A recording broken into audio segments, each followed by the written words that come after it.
We are going to build a great border wall to stop illegal immigration, to stop the gangs and the violence, and to stop the drugs from pouring into our communities. Well, if you've been anywhere near the internet since the U.S. presidential campaign started, you've probably seen video just like the one we showed you.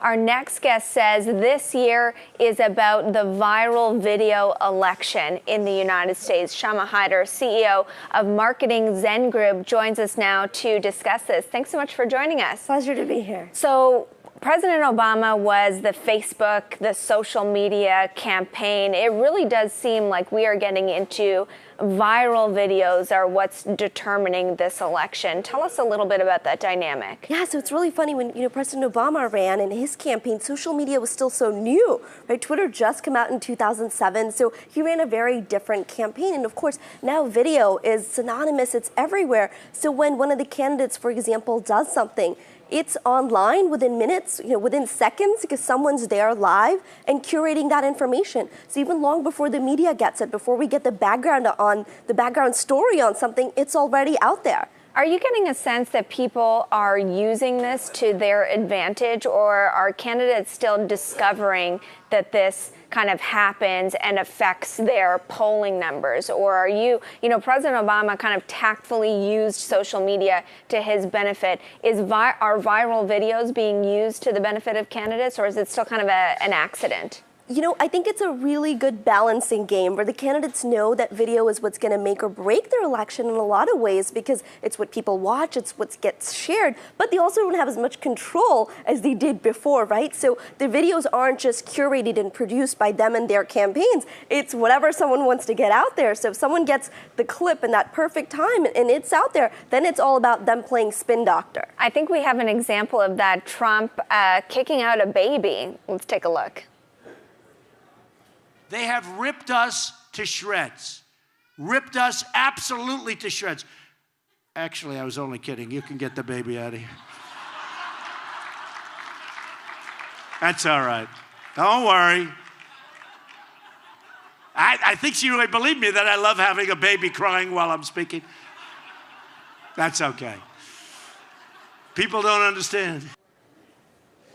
I took a similar policy at my wedding, to be fair. No crying babies, but I'm not running for president.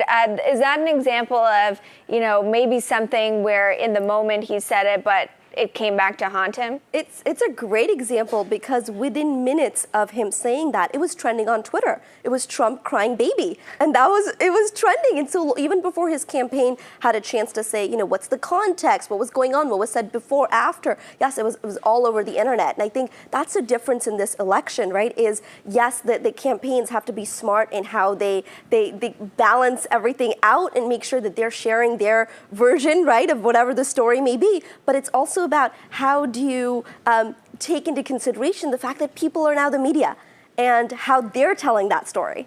I think about some of the things that Donald Trump said over his, very long speech when he was addressing the Republican National Convention. And he broke with the party lines in many different ways in terms of, reaching out to the LGBT community, speaking out for gay marriage. But those are not the clips that went viral. Is there something that gets lost in political discourse when, the election is really told through 10-second clips? Of course there is, but that's also the political climate and the social ecosystem we live in now, right? So if you're actually wanting good information about either campaigns, either candidate, you're going to have to do your homework. You can't depend on these viral videos, because let's face it, what goes viral? It's what people are willing to share. It's the stuff that's awe-inspiring or shocking or surprising. And someone doing the right thing or, making sure that a community is included isn't necessarily as shocking or surprising. So what are you advising your clients in this new era? Because it's not just Donald Trump that goes viral. Businesses can go viral for blunders. Most of the time it's blunders. What do you tell people? Yes, I say, understand that social media is an ecosystem. It's not about the tools you use. It's not about one video or and even 10 videos. It's really about understanding that people are the media. So you want to make sure that you're amplifying the right thing. All right. Thank you very much. That was Shama, CEO of Marketing Zen Group.